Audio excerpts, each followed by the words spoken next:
आज बिहार की जो मैं बड़ी समस्या देखता हूं, लड़का पलायन करना पड़ता, छोटे छोटे पैसों के लिए दिल्ली में काम कर रहा है, स्वास्थ्य सुविधाएं बड़ी बदहाल है, स्कूल कॉलेजेस उस हिसाब से नहीं है, सब कुछ बदहाल है। हाँ, मतलब एक होता है कि प्रदेश में बदहाली है, बिहार में बदहाली में प्रदेश चल रहा है जी। अब ये कैसे बदल जाएगी? इसका पूरा ब्लूप्रिंट जारी करेंगे। ये नहीं बताएंगे सिर्फ कि कहेंगे कि नौकरी दे देंगे, ये बताएंगे कि नौकरी कैसे देंगे, पलायन कैसे रोकेंगे। तो जो सबसे बड़ी समस्या है पलायन, मैं उसका एक आंसर देता हूँ, क्योंकि अगर 200 बात पे बोलेंगे 2 घंटा लगेगा। हाँ, सही बात है। लोगों को लगता है पलायन कैसे रोक दीजिएगा बिहार में। सही बात है। मैं आपको बता रहा हूं कैसे रोक देंगे। कैसे? बिहार में श्रम का पलायन क्यों है, पहले इसको समझिए। बिहार में श्रमिकों का, मजदूरों का पलायन इसलिए है क्योंकि यहां से पूंजी और बुद्धि का पलायन है। बिहार से आपको, आप पत्रकार हैं, आरबीआई का आंकड़ा निकालिए, पिछले 30-32 सालों में 1990 के बाद बिहार के बैंकों ने 26 लाख करोड़ रुपया यहां से पूंजी दूसरे जगह ट्रांसफर कर दिया। आरबीआई एक आंकड़ा जारी करता है सीडी रेशियो। देश भर में सीडी रेशियो 70-75% होता है, मतलब जितना पैसा आप बैंक में रखते हैं 70-75% पैसा बैंक लोन के तौर पर आपको देता है, समाज को देता है, ताकि आप घर बना सकें, गाड़ी खरीद सकें, रोजी रोजगार कर सकें। बिहार में सीडी रेशियो है एवरेज 40%। लालू जी के जमाने में 18% था, अभी नीतीश की सरकार में 40% है। इसका परिणाम क्या हो रहा है?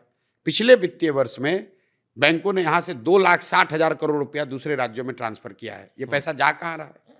ये पैसा जा रहा है गुजरात, कर्नाटक, केरल, तमिलनाडु, आंध्र प्रदेश, तेलंगाना। वहां पर सीडी रेशियो कितना है? 90, 95, 100, 105। अब इसका असर क्या होता है?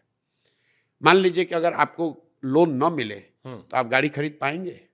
अगर आपको लोन न मिले तो क्या आप अपना बिजनेस कर पाएंगे? अगर बिहार के लोगों को नोएडा में घर खरीदना है, उसको लोन नोएडा में मिल जाएगा, लेकिन बिहार के आदमी को पटना में घर बनाना है, बैंक वाला लोन नहीं देगा। जो पूंजी की उपलब्धता है वो सबसे जरूरी है। तो जो हम लोग बना रहे हैं कि 15 साल से कम उम्र के बच्चे को इतनी अच्छी शिक्षा दो कि वो व्यवस्था और राज्य पर बोझ ना बने।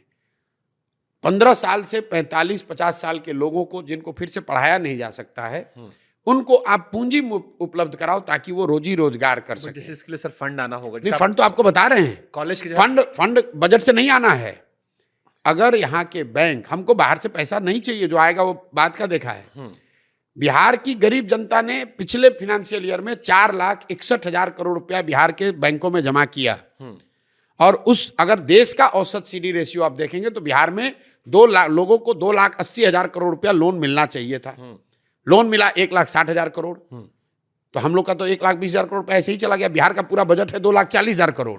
आप बजट की चर्चा कर रहे हैं, और 2,60,000 करोड़ रुपए जो हम लोग के बचत का पैसा है, जिससे यहाँ के लोग मोटरसाइकिल खरीदते, गाड़ी खरीदते, घर बनाते, बिजनेस करते, उस पर कोई बात ही नहीं कर रहा है। अब आप एक मिनट, आप कहिएगा भाई बिहार में नहीं हो रहा है, तो इसकी तो कोई चर्चा हुई नहीं कभी। मेरे भाई, ये बैंकों की स्वायत्तता नहीं है कि वो जितना पैसा चाहें उतना ही लोन दें। एक वैधानिक उन पर ये उनकी जिम्मेवारी भी है कि उनको 70% पैसा लोन के तौर पर देना ही देना है। बजाबता मुख्यमंत्री के चेयरमैनशिप में एक कमेटी होती है जो कि हर महीने जिसको देखना है कि ये पैसा पूंजी लोगों को उपलब्ध हो। लेकिन बिहार में जैसे टीचर, दरोगा, डॉक्टर, इंजीनियर, अफसर बात नहीं सुन रहा है सरकार की, वैसे बैंकर भी नहीं सुन रहे हैं। आप इसका एक उदाहरण देखिए। मान लीजिए कि आप एक युवा हैं जिसको बाल काटने आता है बिहार में, आपके पास 20,000 रुपया है। आप बैंक में गए कि अगर हमको 80,000 रुपया लोन मिल जाए तो मैं एक सैलून डाल दूंगा, 4-5 लोगों को रोजगार भी दूंगा, अपना परिवार भी चलाऊंगा। बैंक से लोन मिला नहीं। अब आप 20,000 का इस्तेमाल कैसे करेंगे? 5,000 रुपया किसी जॉब के दलाल को देंगे, ठेकेदार को देंगे, जो आपको बॉम्बे में किसी सैलून में नौकरी दिलाएगा। 5,000 रुपया का ट्रेन का टिकट, बस का खरीदेंगे, वहाँ जाकर खोली में रहने का, स्लम में रहने का एडवांस देंगे। वो 20,000 का मूलधन भी गया, बॉम्बे में खर्चा हो गया। और जो आदमी यहाँ पर सैलून चलाकर एक छोटा व्यवसायी एंटरप्रेन्योर हो सकता था, 4 लोगों को रोजगार दे सकता था, अब वो बॉम्बे में जाकर मजदूरी कर रहा है, बाल वहां भी काट रहा है। बाल काटने उसको आता है, लेकिन वो बाल पूंजी के अभाव में मजदूर बन के काट रहा है। अगर उसको पूंजी होती तो बिहार में वो छोटा एंटरप्रेन्योर बन के होता है। आप नोएडा में देखिए, दिल्ली में देखिए, बॉम्बे में देखिए, जितने लोग काम कर रहे हैं, घर बनाने वाले, प्लम्बर हैं, इलेक्ट्रीशियन हैं, फॉल सीलिंग वाले, सब यूपी बिहार के लोग हैं। ठीक है। अब मेरे भाई, अगर बिहार में घर बनेगा तो वो लड़का दिल्ली में क्यों काम करेगा? मैं 100% और बिहार में घर कब बनेगा? पुराने जमाने में हम लोग के पिताजी के टाइम में, उनके जनरेशन में घर कैसे बनता था? आपने 2 साल पैसा कमाया, कुछ पैसा बचाया, 4 कमरे बनवाए, फिर लिंटर करवाया, फिर पैसा आया तो 2 कमरे और बनवाए।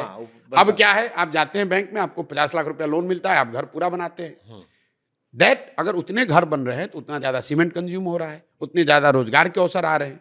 तो जो हमारे साथ दुनिया भर के इकोनॉमिस्ट जिनको मैंने साथ में जोड़ा है, जो हम लोगों ने मॉडल बनाया है कि अगर बिहार में पूंजी की उपलब्धता को ठीक कर दिया जाए तो बहुत बड़े पैमाने पर डिस्ट्रेस माइग्रेशन को रिवर्स किया जा सकता है।